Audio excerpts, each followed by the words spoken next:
नमस्कार.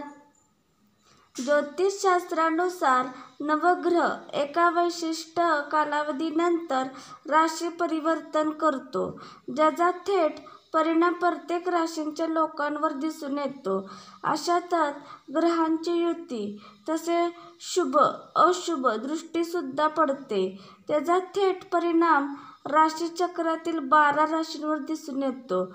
अशातच वर्षाच्या शेवटच्या महिन्यात अनेक ग्रहांच्या स्थितीमध्ये बदल झाल्यामुळे अनेक राशींवर शुभ आणि अशुभ परिणाम दिसून येत आहे.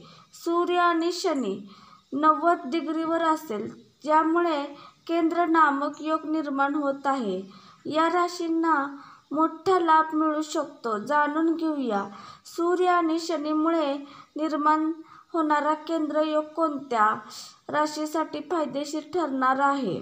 ज्योतिषशास्त्रानुसार जेव्हा दोन ग्रह एक दुसऱ्यावर 90 डिग्रीवर असतो किंवा 4थ्या किंवा 10व्या स्थानावर असतात, तेव्हा केंद्रयोग निर्माण होतो. हा योग अत्यंत शुभ असतो. सूर्य आणि शनीचा विचार केला तर 4 डिसेंबर रोजी रात्री 9:45 सूर्य आणि शनी एक दुसऱ्यापासून 90 डिग्रीवर असेल. या दरम्यान शनी कुंभ सूर्य राशीमध्ये विराजमान असतील. वृषभ राशी या राशीच्या लोकांसाठी केंद्रयोग अत्यंत फायदेशीर ठरू शकते. शनी बरोबर सूर्याची कृपा प्रत्येक क्षेत्रात दिसून येईल, त्यामुळे धनलाभ निर्माण होऊ शकतो. तसेच जीवनात आनंद दिसून येईल.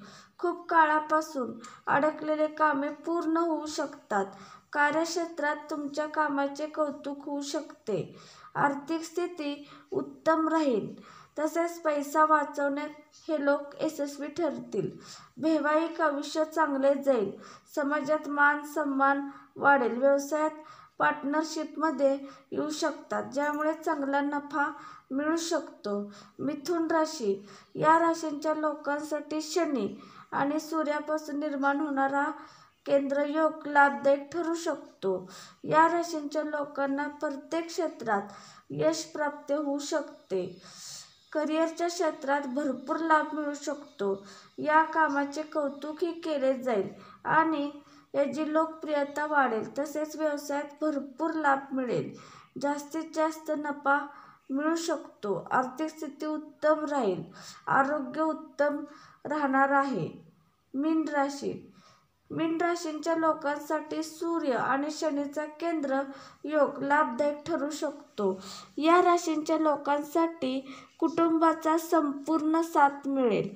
अडकलेले कामे पूर्ण होऊ शकतात. करिअरमध्ये वरिष्ठांचे सहकार्य लाभेल, ज्यामुळे राशीचे लोक आपले ध्येय प्राप्त करण्यात यशस्वी होऊ शकतात. वाढ ही होऊ शकते. दाम्पत्य जीवनात